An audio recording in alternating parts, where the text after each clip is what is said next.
हम लोगों ने लास्ट क्लास में डिस्कस किया about the acid and basis, acids की केमिकल प्रॉपर्टीज, एसिड की फिजिकल प्रॉपर्टीज और एसिड क्या होते हैं वो डिस्कस किया। उसके बाद हमने डिस्कस किया what are the bases, classification of bases and their physical and chemical properties. Now we'll discuss electrical properties of acid and bases। तो जो हमारा नेक्स्ट पॉइंट है वो है electric conduction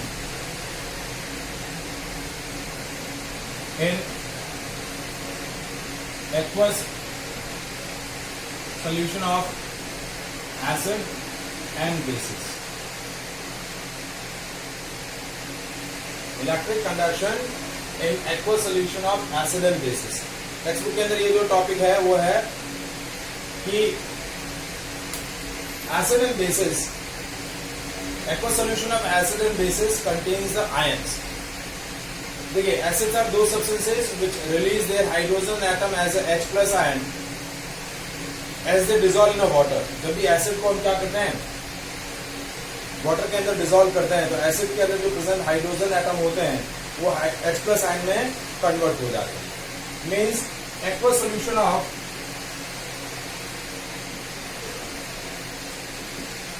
acids contain H+ ion और hydronium ion,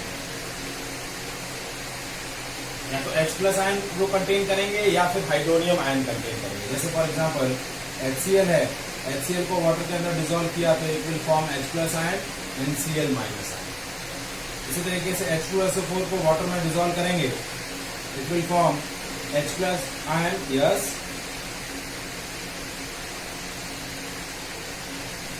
एक second. बाकी लोगों को दिख रहा है क्लियर?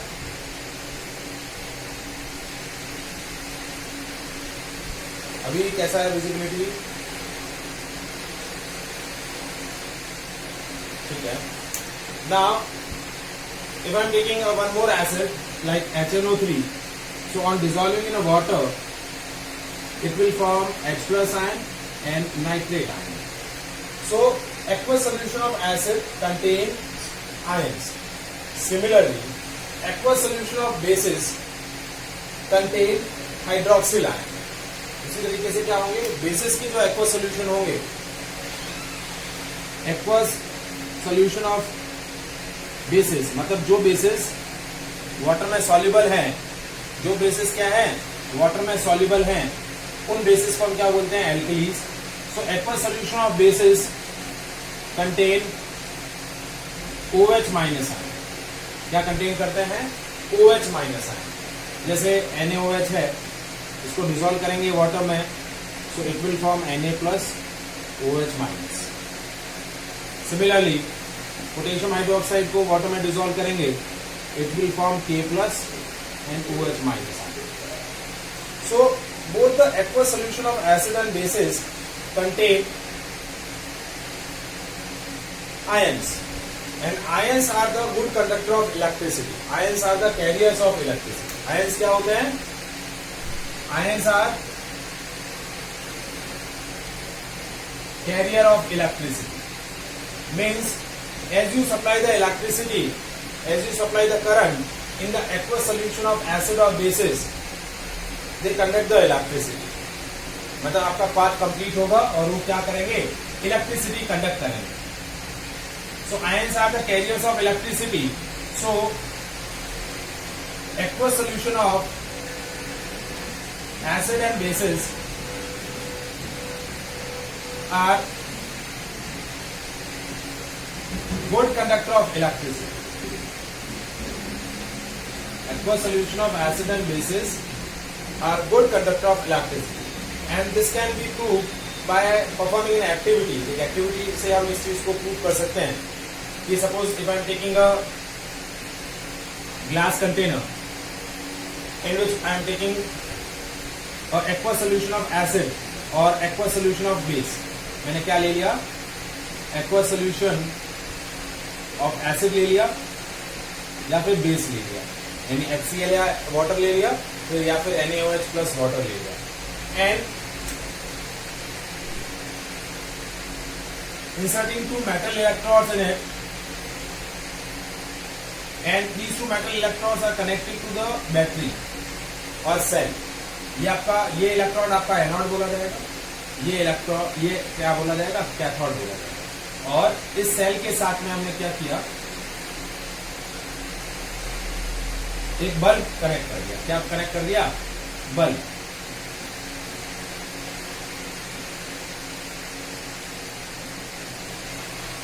ये आपका क्या है? बल्ब। अब क्या होगा?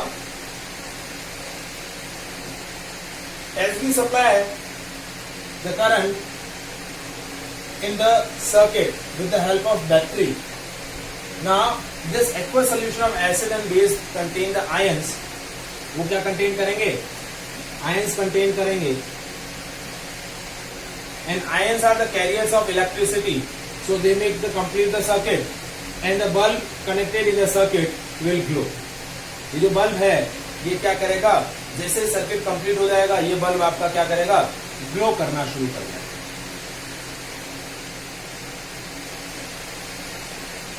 But this activity is not shown by all the substances which contain the hydrogen. ऐसा नहीं है कि वो सारे सब्सटेंसेस जो हाइड्रोजन कंटेन करते हैं वो सारे सब्सटेंसेस के एक्वस सोल्यूशन क्या होंगे? Good conductor of electricity. ऐसा कंपल्शन नहीं है।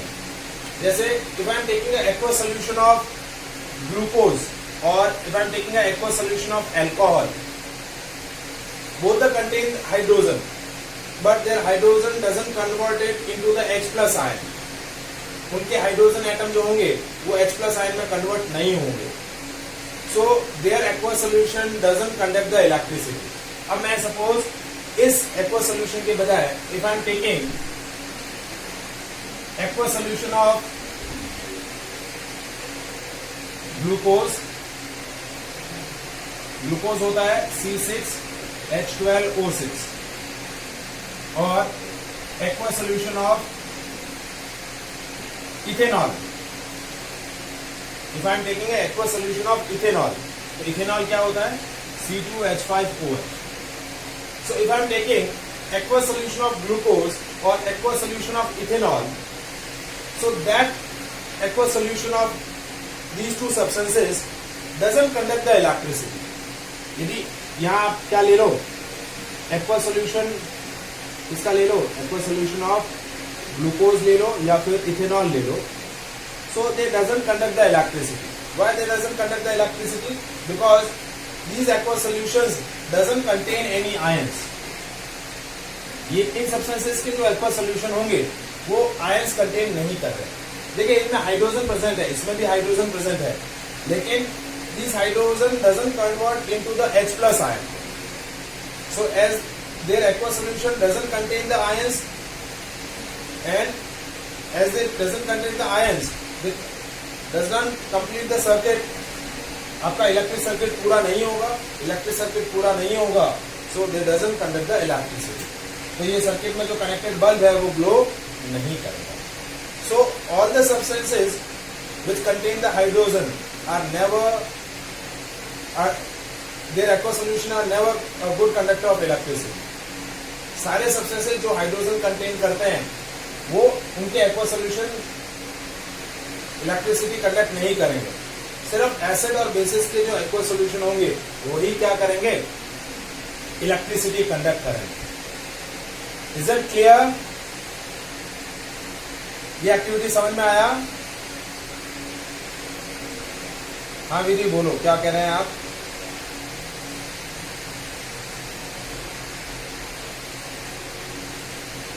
अभी भी बिल्कुल विजिबल नहीं है?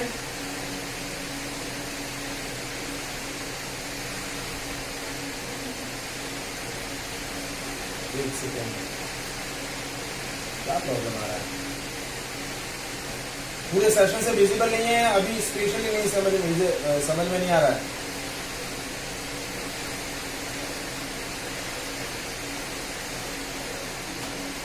हेलो,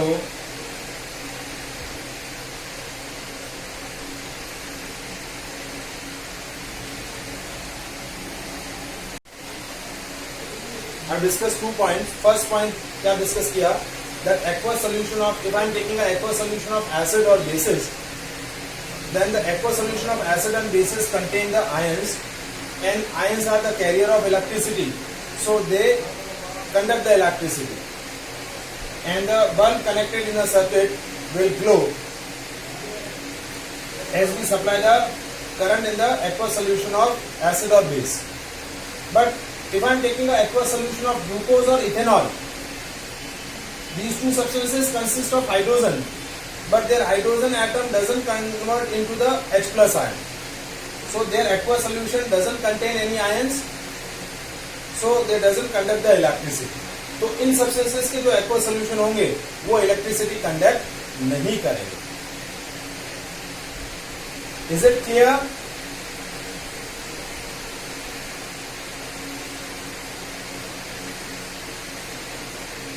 हाँ विधि बोलो क्या हुआ?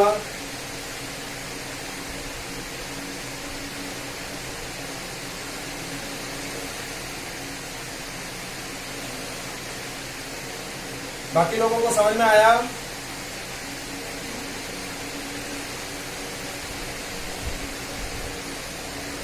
रेनी, रोजी, महक, बोर्ड विजिबल है आप सब लोगों को?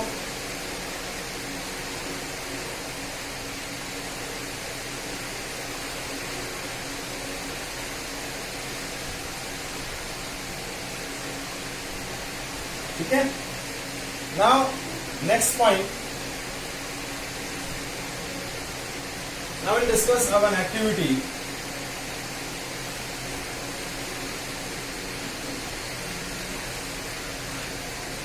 which proves that water is essential for ionization of acid and bases. Next point is water is essential for ionization of acid and bases. Means क्या पॉइंट बोल रहा है ये एक्टिविटी क्या बता रही है आपको कि as we know that acid consists of hydrogen atom, but when we dissolve an acid into the water, their hydrogen atom is converted into the H plus ion, and due to formation of H plus ion, it will showing the acidic behavior. Means it will convert the blue litmus solution into the red color. In absence of water, its hydrogen atom doesn't convert into the H plus ion, so it doesn't showing the acidic behavior. तो उस case में क्या होगा, वो blue litmus को red litmus में convert नहीं करेगा, ब्लू लिटमस को रेड कलर में कन्वर्ट नहीं करेगा. So water is essential to convert the hydrogen atom into the H plus ion. जैसे देखिए, if I am taking a one activity, आपकी बुक में भी एक एक्टिविटी आपको दे रखी है. इस एक्टिविटी में आपको क्या बताया है, two substances are react with each other. One is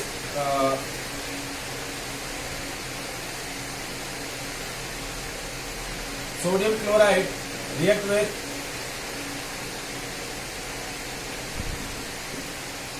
substance, another substance. Activity, एक सेकेंड में एक्टिविटी आपको बता रहा हूँ. सब्सटेंसेस उसने कौन कौन से लिए हैं. तो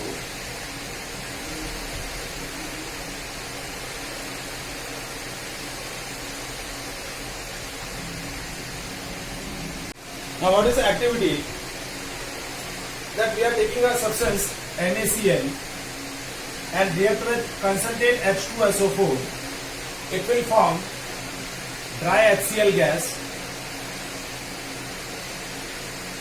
and sodium sulfate.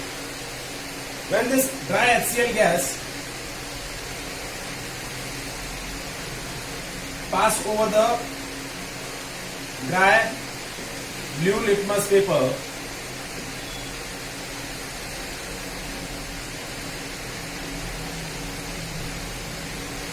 does not change its color. But when this dry HCl gas pass over the wet blue litmus paper, turns into red color. क्या एक्टिविटी बोल रहा है कि when we are taking two different chemical NaCl and H2SO4 react with each other, it will produce a dry HCl gas. As we supply this dry HCl gas over the blue litmus paper, मतलब सूखे dry मतलब सूखे blue litmus paper पर हमने जब इस gas को pass किया तो it will doesn't showing its acidic behaviour, वो अपना एसिडिक बिहेवियर शो नहीं करेगा और ये ब्लू लिटमस अपना कलर चेंज नहीं करेगा. But as we pass this dry HCl gas pass over the blue litmus paper which is wetted by water, गीले ब्लू लिटमस पेपर पर जैसे इसको पास किया, then it will showing its acidic behaviour and turn blue litmus into the red colour. तो ये जो water है, जैसे ही आपने गीले ब्लू लिटमस पेपर पे उसको पास किया तो वो ब्लू से रेड कलर में कन्वर्ट हो गया, और जैसे आप सूखे ब्लू लिटमस पेपर पे इसको पास करते हैं तो वो अपना एसिडिक बिहेवियर शो नहीं कर रहा है. तो ये चीज क्या इंडिकेट कर रही है that water is essential for ionization of an acid. Means acid के अंदर जो hydrogen dry blue litmus paper पे करेंगे तो वो अपना कलर चेंज नहीं करेगा, और वही आप HCl गैस को गीले ब्लू लिटमस पेपर पे पास करेंगे तो ब्लू लिटमस अपना कलर चेंज करके रेड कलर में कन्वर्ट हो जाएगा. तो ये कलर इंडिकेशन, जो कलर चेंज हो रहा है वो क्या बता रहा है कि सब्सटेंस अपना एसिडिक बिहेवियर शो कर रहा है. मतलब आपकी dry HCl gas acidic behaviour तभी शो करेगी जब वो वाटर के साथ मिक्स होगी. Means this HCl gas is passes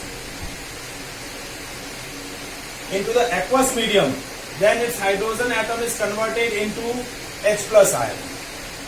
ये dry HCl गैस जैसे ही वाटर से रिएक्ट करेगी, then its hydrogen atom is converted into the H plus ion, and due to the formation of H plus ion, it's showing a acidic behavior.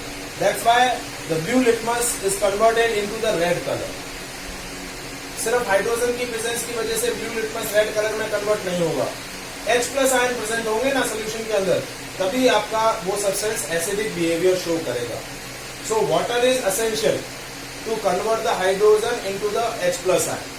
Similarly it will be essential for the formation of OH minus ion in the case of base, क्योंकि जब base water के साथ react करेंगे तो वो क्या बनाएंगे, जैसे ये वाटर में डिसॉल्व होंगे it will form OH minus ion. And due to the formation of OH minus ion, they will showing a basic behavior. तो basic behavior होगा तो they turns red litmus into the blue color. So a substance showing acidic and basic behavior due to the presence of H plus ion and OH minus ion.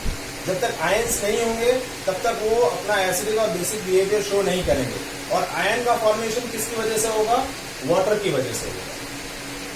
यदि water नहीं होगा, in absence of water they doesn't produce any ion, and as they doesn't produce any ion they doesn't showing their acidic और basic behaviour.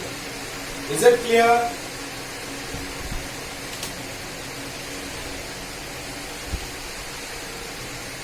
समझ में आया सब लोगों को?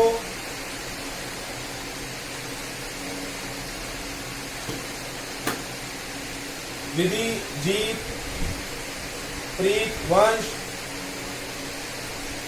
समझ में आया? ये एक्टिविटी क्लियर है? ये क्वेश्चन भी कंफर्मली एग्जाम में आता है. Why dry HCl gas doesn't change its when the dry HCl gas is passed over the dry blue litmus paper, it doesn't change its color, but as it pass over the wet blue litmus paper, it will be turned into the red color. Why? So as we pass the dry HCl gas over the wet blue litmus paper, hydrogen atom present in the HCl is converted into the H plus ion. And as it converts into the H plus ion, it will showing its acidic behavior and turns the blue litmus into the red. Is it clear? Now next point,